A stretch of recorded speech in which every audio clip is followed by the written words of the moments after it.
विश्व की सबसे बड़ी राजनीतिक पार्टी यानी भारतीय जनता पार्टी बिहार चुनाव जीतने के लिए कई रणनीति बना रही है। कोई भी ऐसा रिस्क लेने के मूड में भाजपा दिखाई नहीं दे रही है जिसका खामियाजा उसको आने वाले विधानसभा चुनाव में भुगतना पड़े। और शायद यही वजह है कि एक ऐसे संगठन के नेताओं को पार्टी जिम्मेदारी देने जा रही है जिसकी चर्चा पूरे देश भर की भारतीय जनता पार्टी के संगठन में होती है। और यही वजह है कि अब मध्य प्रदेश बीजेपी के एक ऐसे नेता को उसने बड़ी जिम्मेदारी दी है जिसकी चर्चा खुद प्रधानमंत्री नरेंद्र मोदी भरे मंच से करते हैं और उसका नाम होता है वी.डी. शर्मा। यानी कि अब वी.डी. शर्मा को भारतीय जनता पार्टी ने एक बड़ी जिम्मेदारी दी है और बिहार चुनाव के लिए एक ऐसे जोन का प्रभारी उनको नियुक्त किया है, कहा जा सकता है, जो कि आने वाले दिनों में काफी महत्वपूर्ण होने वाला है।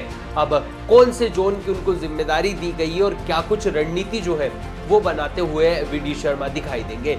दरअसल वी.डी. शर्मा एक ऐसे नेता है जिनके कार्यकाल में भारतीय जनता पार्टी जो मध्य प्रदेश बीजेपी है वो सबसे मजबूत संगठन पूरे देश भर की बीजेपी में बनकर उभरा था। उन्होंने ऐसे कार्यकर्ताओं का कैडर मध्य प्रदेश में तैयार किया था जो बूथ लेवल पर हो, जमीन लेवल पर हो, यूं कहूं कि गांव-गांव, वार्ड में भारतीय जनता पार्टी के कार्यकर्ताओं को अगर सक्रिय करने में सबसे ज्यादा महत्वपूर्ण भूमिका रही थी तो वी.डी. शर्मा के कार्यकाल में खुद वी.डी. शर्मा की जो रणनीति है, जो उनकी बूथ पर मजबूत पकड़ है, उनकी रही थी। अब उनको क्या कुछ जिम्मेदारी जो है वो बिहार चुनाव को लेकर दी गई है, जरा ये समझ लीजिए। तो उनको कहीं ना कहीं पटना जोन का जो है वो नियुक्त किया है, प्रभारी नियुक्त किया है और उसको लेकर अब वो सक्रिय भी दिखाई दे रहे हैं। वी.डी. शर्मा खजुराहो से लोकसभा के सांसद भी है। अब बिहार चुनाव में जब भारतीय जनता पार्टी ने उनको बड़ी जिम्मेदारी दी है तो कहीं ना कहीं वो बिहार चुनाव में अपनी महत्वपूर्ण भूमिका निभाते हुए नजर आएंगे और उनको अमित शाह से और भारतीय जनता पार्टी के राष्ट्रीय अध्यक्ष जे.पी. नड्डा से सख्त निर्देश है कि जैसा बूथ मैनेजमेंट मध्य प्रदेश में आपने तैयार किया था, ठीक वैसा ही बूथ मैनेजमेंट जो है वो हमको बिहार चुनाव के लिए जो पटना जोन की उनको जिम्मेदारी दी गई है उसमें चाहिए। और पटना जोन की अगर मैं बात करूं तो कहीं ना कहीं इसमें 8 लोकसभा की सीटें आती हैं और 42 विधानसभा की सीटें आती है और इन 42 विधानसभा सीटों पर बारीकी से कैसे मंथन किया जा सके, कैसे एक एक सीट को जीतकर भारतीय जनता पार्टी के कब्जे में और उनके तमाम संगठन के कब्जे में लेकर आया जा सके, इसका जो रणनीति, इसका जो खाका है वो वी.डी. शर्मा तैयार करने वाले हैं।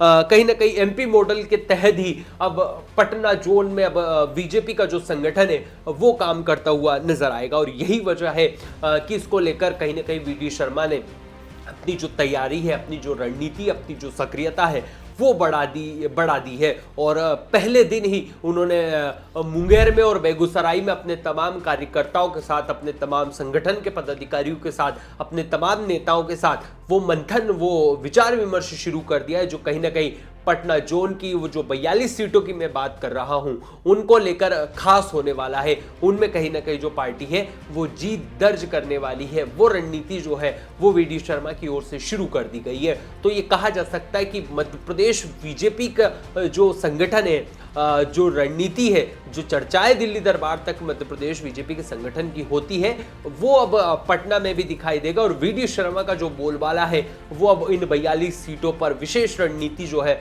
वो वी.डी. शर्मा बनाते हुए दिखाई देंगे।